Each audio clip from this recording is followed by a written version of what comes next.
जिल्ह्यातल्या महादेव आदिवासी आश्रम शाळेत 46व्या तालुकास्तरीय विज्ञान आणि शैक्षणिक साहित्य प्रदर्शनाचं आयोजन करण्यात आलं। या 2 दिवसांच्या प्रदर्शनाचं उद्घाटन काल आमदार काशीराम पावरा यांच्या हस्ते झाले।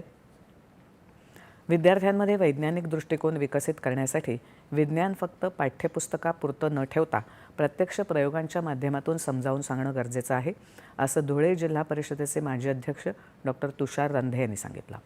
शाळांमध्ये दैनंदिन उपक्रमातून विद्यार्थ्यांना विज्ञान क्षेत्रातली अद्ययावत घडामोडींची माहिती द्यावी, असंही त्यांनी सुचवलं।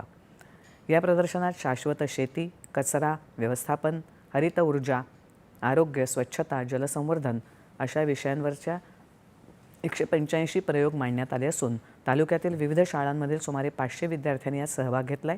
यावेळी शिक्षण विभागाचे अधिकारी, विविध शैक्षणिक संस्थांचे अधिकारी, मुख्याध्यापक मोठ्या संख्येने उपस्थित होते।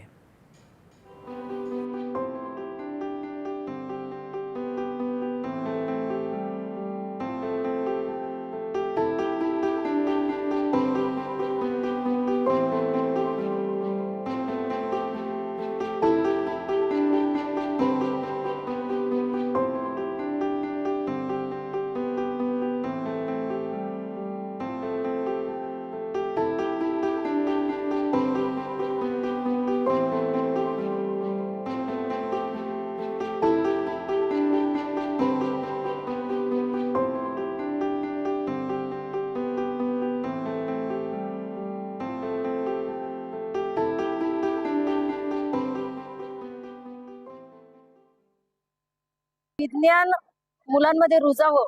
आदिवासी भागातली मुलं मुळातच चुणचुणीत असतात। ते वेगवेगळ्या पद्धतीने निसर्गाच्या अवतीभोवती फिरत असतात आणि तिथून बऱ्याच गोष्टींचं ते निरीक्षण करतात। या निरीक्षणाचं उपयोजन करण्यासाठी हे प्रदर्शन खूप महत्त्वाचं त्यांच्याकरता ठरलेलं आहे। या आश्रमशाळेचं लौकिक होतं की यांच्याकडून सलग 12 वर्षापासून राज्य स्तरावर आणि राष्ट्रीय स्तरावर ऐरे सर त्यांचे इन्स्ट्रुमेंट विद्यार्थ्यांसह घेऊन जात होते आणि त्याला चांगल्या पद्धतीने यश मिळत होतं। इथे खूप विज्ञान प्रदर्शनासाठी खूप शाळेचे मुलं आलेले आहेत। मला मोठे होऊन डॉक्टर बनायचे आहे, त्यासाठी विज्ञान व तंत्रज्ञान याची मोठी खूप गरज आहे। जर डॉक्टर बनले त्याच्यासाठी डॉक्टरचे जे साहित्य जे वापरतात ऑपरेशनसाठी त्यात सुद्धा विज्ञान आहे। विज्ञानामध्ये जर मला भविष्यात पुढे जायचे तर आपण सिच्युएशन बघतो की आजच्या जमान्यात काय काय लोकांसाठी काय काय कमतरता काय याच्यावर जर आपण शोध लावला तर आपण पुढे त्याच्यात अपडेट करू शकतो, काहीतरी पुढे जाऊ शकतो भविष्यात। म्हणजे जसं काही ऍक्सिडेंट वगैरे ते होतात त्यांच्यावर काय उपाय करू शकतो आपण, अर्थक्वेक राहतात त्यांच्यावर काय उपाय करू शकतो, माणसांना कशाची अडथळे येतात काय काय करायला, त्याच्यामध्ये जर आपण आपलं डोकं लावलं तर आपण विज्ञानामध्ये पुढे